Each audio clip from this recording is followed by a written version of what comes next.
Hi friends, I am Jaya Kalra और मेरे channel पे आपका स्वागत है। तो फिर से एक बार एक और नई खासी फोक टेल्स लेके आपके सामने प्रस्तुत हूँ। कहानी का शीर्षक है हंटिंग द स्टैट लापला। तो कहानी जो है इस तरह से है, जो हिरन होता है उसके मेल बच्चे को स्टैट बोला जाता है। तो ये कहानी इस तरह से सिलहट के मैदान में एक लापालाम जो है स्टैग रहता था जिसका नाम था लापालाम, और वो बहुत सुंदर था, बहुत बहुत ही छोटा सा, क्यूट सा और बहुत ही सुंदर था। जितने भी दूसरे स्टैग्स थे उनमें से बहुत अच्छा था।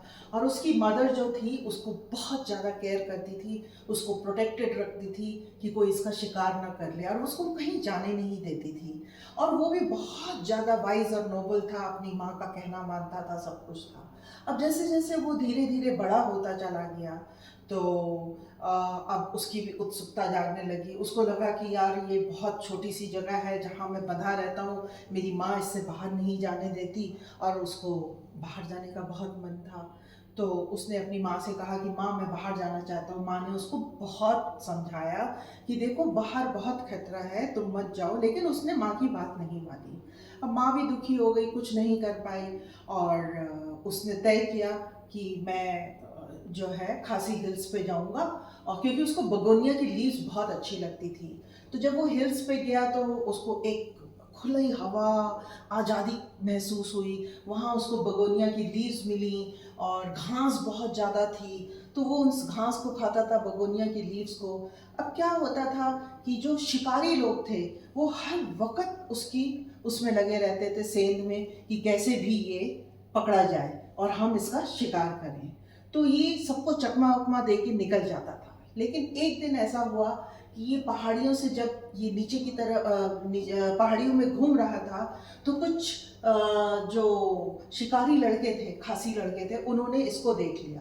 और उन्होंने बहुत जल्दी जल्दी अपने वो सिग्नल दे के अपने सारे क्लैन को बता दिया, उनके आगे वालों ने आगे वालों को बता दिया। ऐसे करते पूरे हिल्स में चारों तरफ जो है हल्ला मच गया कि ये जो लापालांग है, स्टैग जो है, ये वहाँ पे घूम रहा है। और सारे शिकारी लोग जो थे वो अपने एरोज और उनके साथ में बोज और वो सब लेके जो तैयार हो गए और उसको मारने के लिए।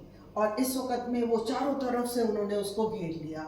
अब वो बेचारा क्या करता, उसके वो उस पत्ते को खाता ना अपने आप को बचाता, चारों तरफ से जो लोग थे उन्होंने उसके ऊपर हमला कर दिया। और चारों तरफ से हर डायरेक्शन से उसके ऊपर तीर लग गए। आप देख सकते हैं कि ये तीर उसको और उसको लहू लुहान कर दिया, और वो जो था वो मर गया। अब इधर जो और जितने भी यूथ थे और जितने शिकारी थे वो बहुत जोर जोर से नाचने गाने लगे, बहुत खुश हो गए कि देखो हमने इसका शिकार कर लिया।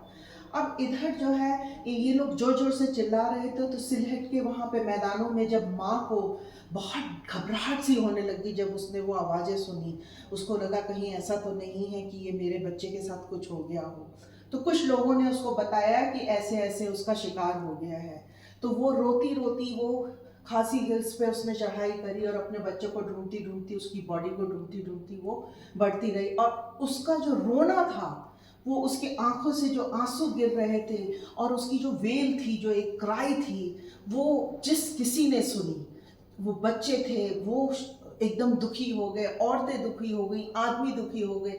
यहाँ तक कि जिन लोगों ने उसका शिकार किया था वो भी इतने दुखी हो गए कि उन्होंने अपनी जो एरोस थी उनको तोड़ दिया। वो इतने दुखी हो गए और बोला कि देखो एक माँ की ममता अपने बच्चे के लिए कितनी ज़्यादा है, और वो किस तरह से विलाप कर रही है। तो खासियों को लगा कि अरे हम तो कुछ भी नहीं है जो इंसान है जिस तरह से अपने मरने वालों के लिए विलाप करते हैं। हमें कुछ ना कुछ इससे सीखना चाहिए, लापालांग की मदर से सीखना चाहिए, स्टैग की मदर से सीखना चाहिए। और उसको उन्होंने अपने मरे हुए लोगों की जब मृत्यु हो जाती है उस टाइम पे उसको उन्होंने उसमें इनकॉर्पोरेट भी किया और उसको फॉलो भी करते हैं।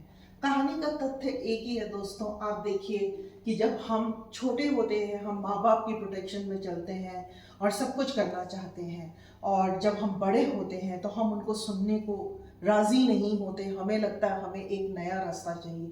मैं ये नहीं कह रही कि आप कुछ नया एक्सप्लोर मत करो या बंधी हुई सीमाओं के अंदर रहो, पर अपने माँ बाप को सुनो। क्यों? क्योंकि आप जब कोई ऐसा स्टेप लेते हैं, आपके साथ कुछ हो जाता है, आप तो चले जाते हैं, पर आपके माँ बाप पीछे आपकी याद में रोते रह जाते हैं, विलाप करते हैं, उनका क्या हाल होता है।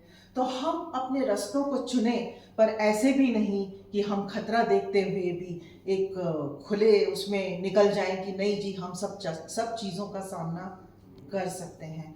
तो दोस्तों, ये कहानी हमारे लिए बहुत शिक्षाप्रद भी है और आज के यूथ के लिए जो कि हर चीज़ में अपनी मनमानी करना चाहते हैं, उनके लिए भी एक बहुत बड़ी शिक्षा है। तो दोस्तों, अगर आपको मेरी ये कहानी अच्छी लगी है तो आप इसको ज़रूर दूसरों के साथ शेयर करें, क्योंकि ये खासी फोक टेल्स हैं। जिस प्रांत में मैं रहती हूँ, जिस जगह मैं रहती हूँ, वहाँ की कहानियाँ हैं। हमें भी दूसरे लोगों के साथ खासी हिल्स जो शिलोंग में है, और उसको भी दूसरे प्रांतों के साथ जोड़िए, उनके बारे में जानिए, जिससे आपको पता चलेगा कि यहाँ के लोगों की कहानियाँ क्या, यहाँ के लोग कैसे हैं, वो किस तरह से रहते हैं। मैं आगे की वीडियोस में और भी बहुत कुछ आपको बताऊंगी। अगर आपने मेरे चैनल को अभी तक सब्सक्राइब नहीं किया है तो सब्सक्राइब करिए, बेल आइकॉन दबाइए ताकि आपको टाइम टू टाइम नोटिफिकेशन मिले, और जैसा मैंने कहा कि आप दूसरों के साथ जरूर शेयर करें। तो दोस्तों, फिर मिलते हैं एक और नई खासी फोक टेल के साथ अगले हफ्ते। तब तक के लिए बाय।